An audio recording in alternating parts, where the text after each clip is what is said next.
Dans Matthieu 12, 48, 50, nous trouvons la 5e caractéristique de l'amour de Dieu. Mais Jésus répondit à celui qui le lui disait, qui est ma mère et qui sont mes frères?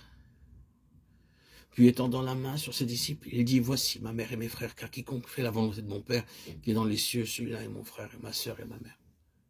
Oui, il m'aime comme un frère, il m'aime comme une sœur. Plus je fais la volonté de Dieu, plus je jouis de ce divin amour comme un frère, comme un égal. Dans la famille, quelques-uns sont intelligents et d'autres sont stupides. Mais parce que c'est la même famille, nous les aimons tous. Nous partageons toutes choses ensemble. Ainsi, je sais que le Seigneur est aussi mon frère. Il est celui qui partage mes fardeaux et ma part, et de lui donner de l'affection, lui donner plus d'affection.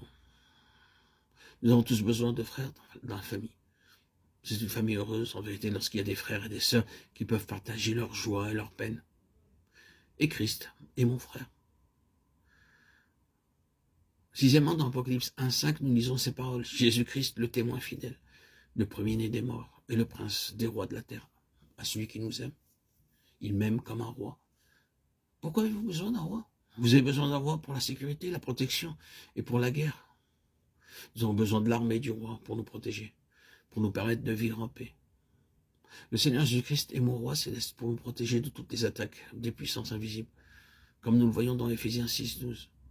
Car nous n'avons pas à lutter contre la chair et le sang, mais contre les dominations, contre les autorités, contre les princes de ce monde, de ténèbres, contre les esprits méchants dans les lieux célestes.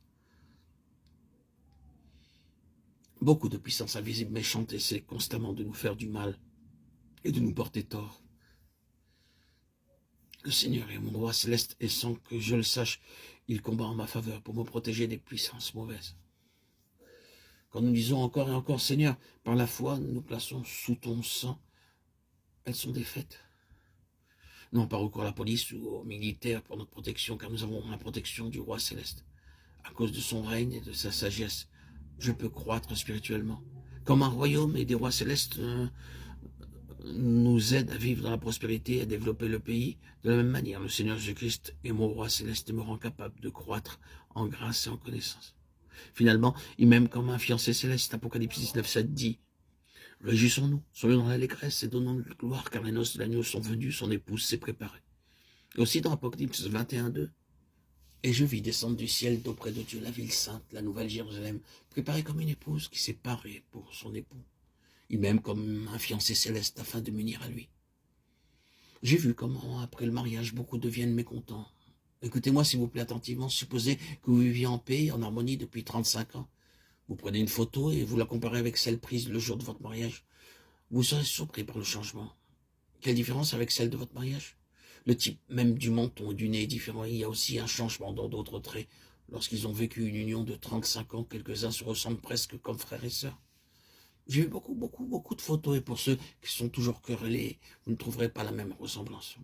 Il est aussi mon fiancé pour me rendre comme lui-même, pour partager avec moi sa gloire, sa beauté, son excellence, sa force et sa majesté.